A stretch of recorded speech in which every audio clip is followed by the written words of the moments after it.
Cathy Engelbert is out after months of mounting pressure, scathing media coverage, and a full-blown player revolt boiling over in public.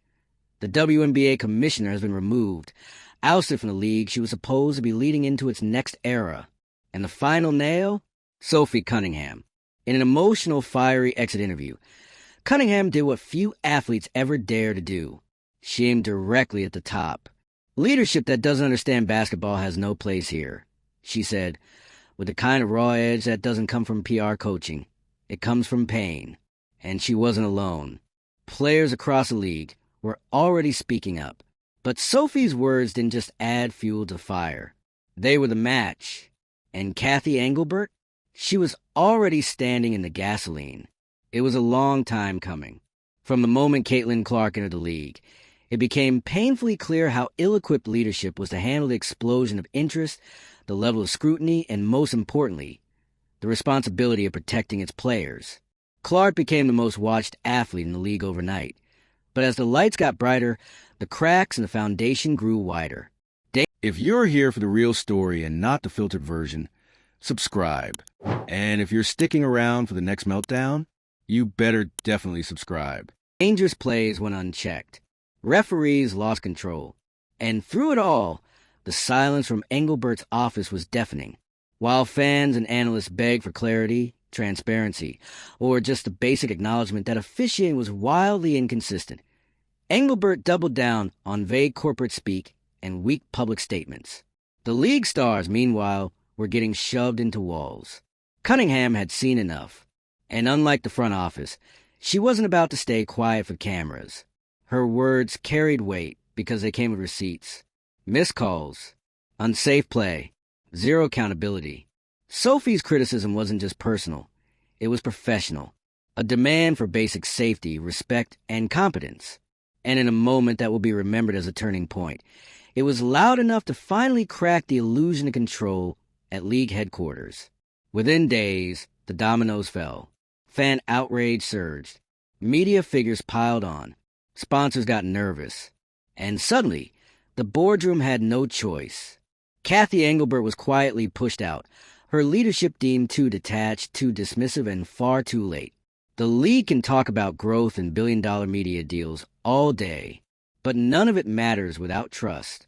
Cunningham's mic drop moment exposed a fundamental truth. Players are not commodities.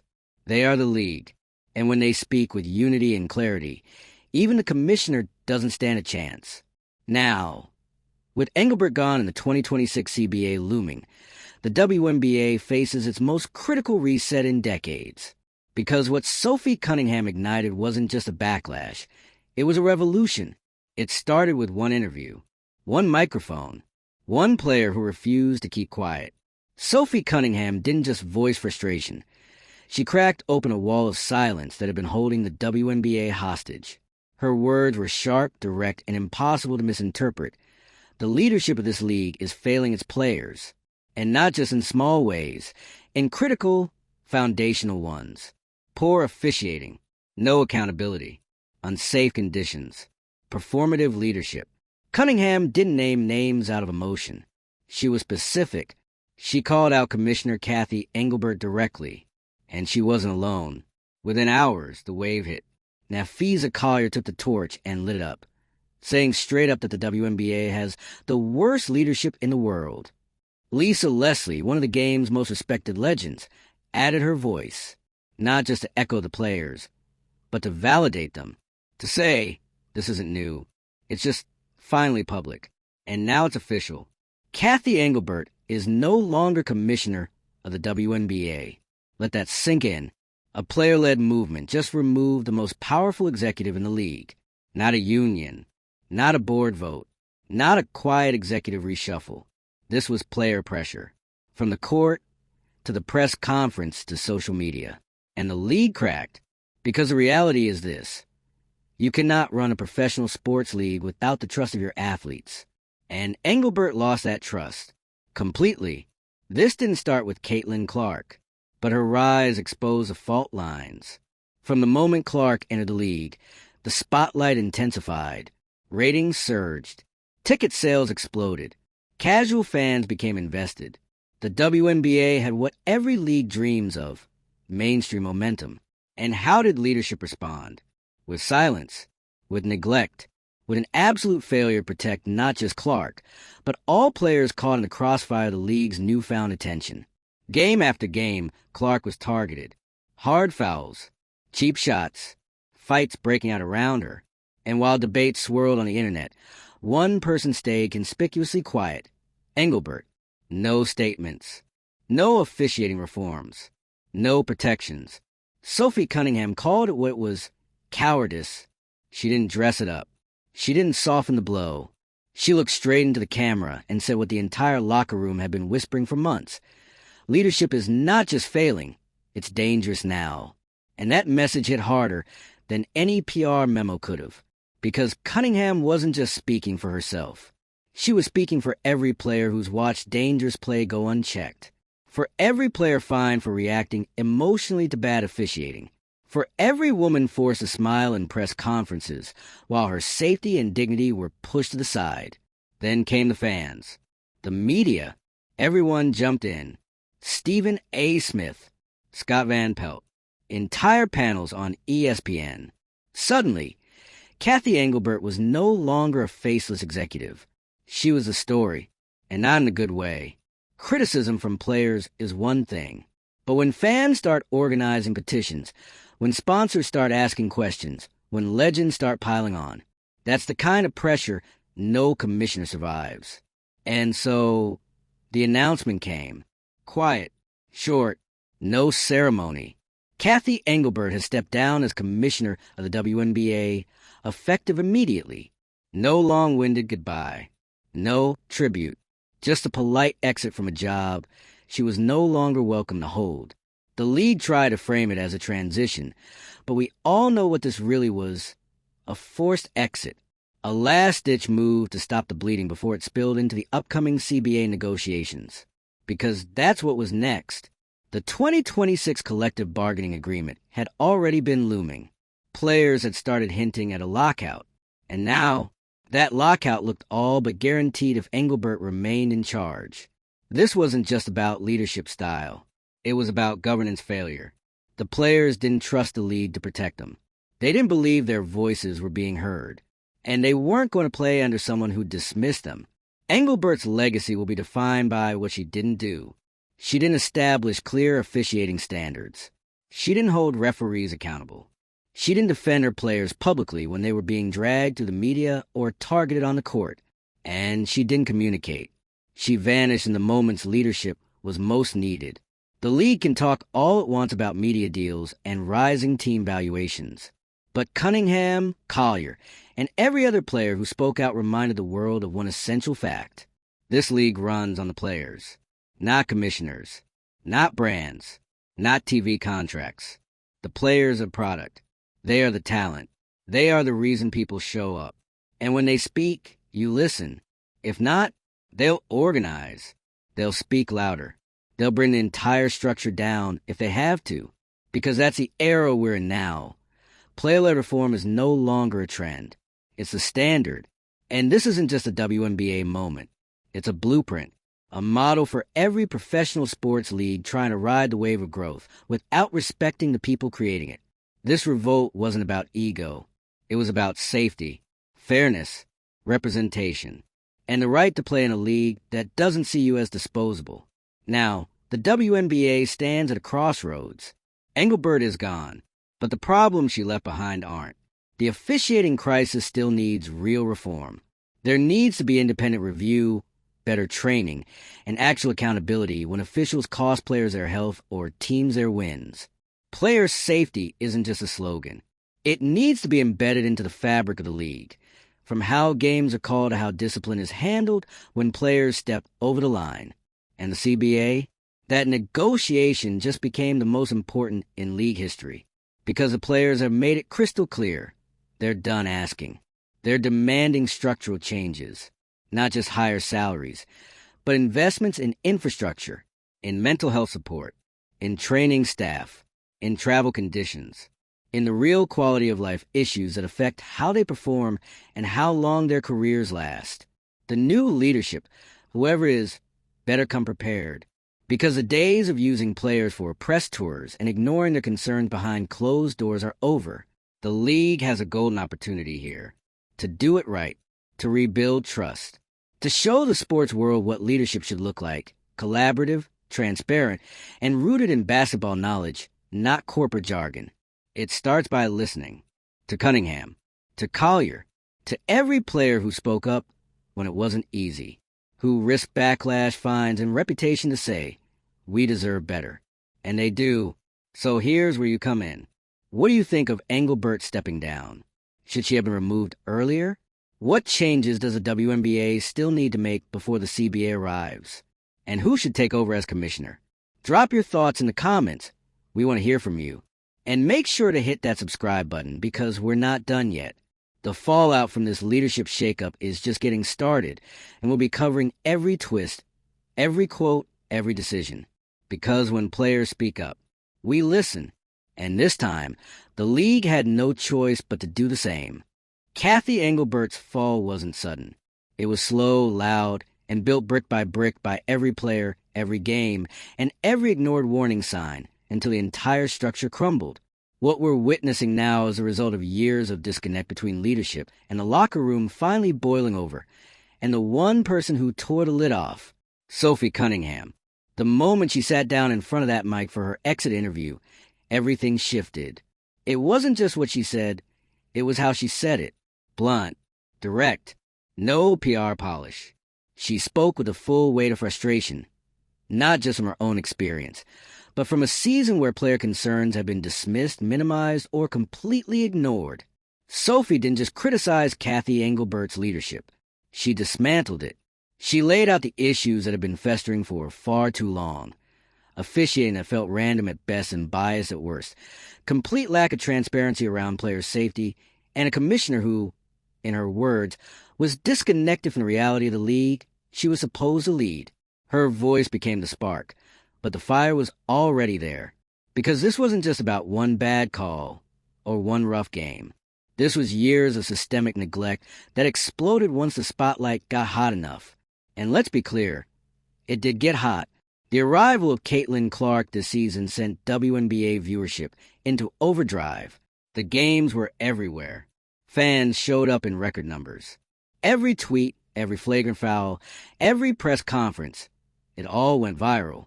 And with that new level of visibility came a new level of scrutiny. The league wanted to celebrate the buzz. What they didn't count on, that the cameras would also catch what players had been saying for years. Missed calls, dangerous plays, inconsistent officiating, players being treated like assets, not people. All of it broadcast in high definition. And fans weren't just watching, they were noticing. The problem was no longer just internal. It was public. And when the fans started backing the players, when media outlets began asking the same questions the players had been yelling into the void, the league's lack of response became impossible to defend. That's when Nafisa Collier entered the chat. Her words were even more damning. She said what most athletes wouldn't dare, calling Cathy Engelbert's tenure the worst leadership in the world. That wasn't hyperbole. It wasn't heat of the moment. It was a deliberate statement by one of the league's top talents. Collier wasn't just venting. She was throwing down a challenge. And right behind her, Lisa Leslie, a Hall of Famer, a foundational icon of the WNBA. When Lisa speaks, people listen. And what she said was simple. The players are right. Things are broken. And they've been broken. The difference is, now it's finally out in the open. For a while, Cathy Engelbert tried to ride the storm out. She issued soft statements, leaned on talking points about growth, investments, media deals. But that's exactly the disconnect the players were talking about. They weren't asking for PowerPoints.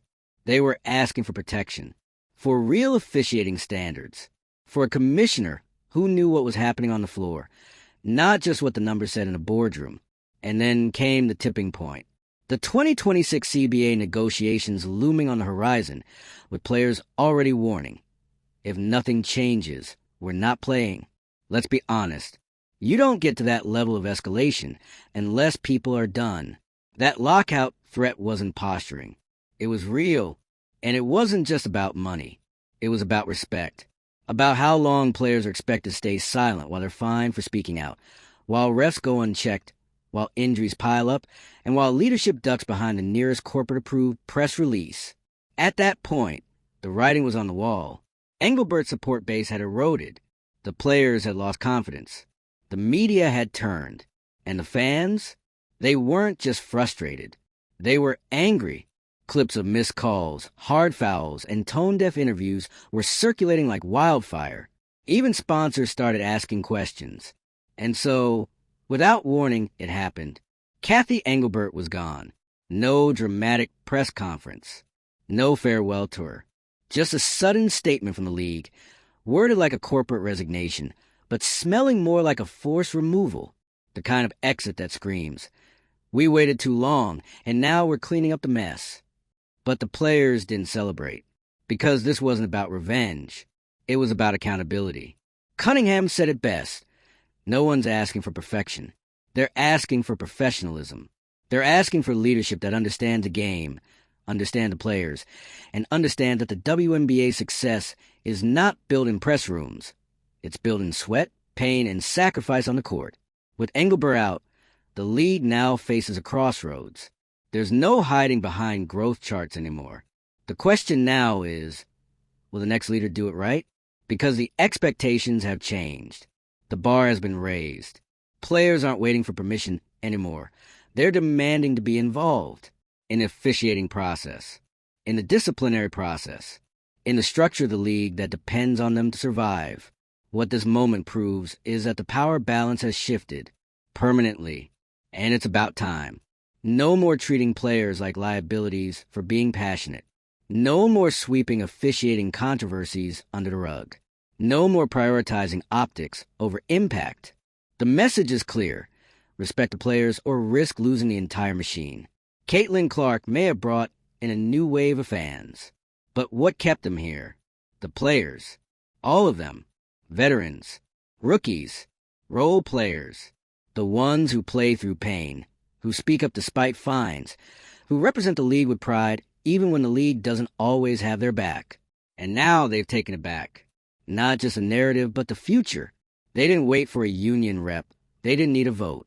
They did it with their voices, with their platforms, with their willingness to risk backlash and say what needed to be said. That's leadership. That's power. And that's the new standard for the WNBA. The league has a chance now, a rare one, to rebuild from a place of authenticity, with players at the center, with transparency as a baseline, with a commissioner who's not afraid to get their hands dirty and actually fix what's broken. But that only happens if they listen, if they stop trying to control the story and start responding to it, if they stop managing players and start partnering with them, because the players are watching, the fans are watching, and no one's going back to silence. This is not just the end of Cathy Engelbert's run. It's the beginning of something else, something louder, sharper, realer, a league finally being held to the standard its players have been carrying for decades. For years, they've been the backbone of this league, showing up, competing, representing the brand, even when the brand refused to represent them. But they've also been biting their tongues, choosing professionalism over protest, taking hits, both literally and figuratively, because that's how it is, until Sophie Cunningham flipped the table. Her exit interview wasn't just a statement. It was a seismic shift. It said out loud what too many have been told to whisper behind closed doors. This league doesn't protect its players. Not physically, not professionally, not even politically. And the person who should have been doing all of that? Cathy Engelbert. Engelbert wasn't just asleep at the wheel. She drove the car into a wall, then blamed the rearview mirror. While players were getting hit with dirty screens and taking flagrant contact, she was on national TV talking about revenue growth. While fans flooded comment sections begging for officiating reforms, she was promoting merch drops and media partnerships. There was always something shinier, flashier, easier to focus on than the actual basketball being played. The reality?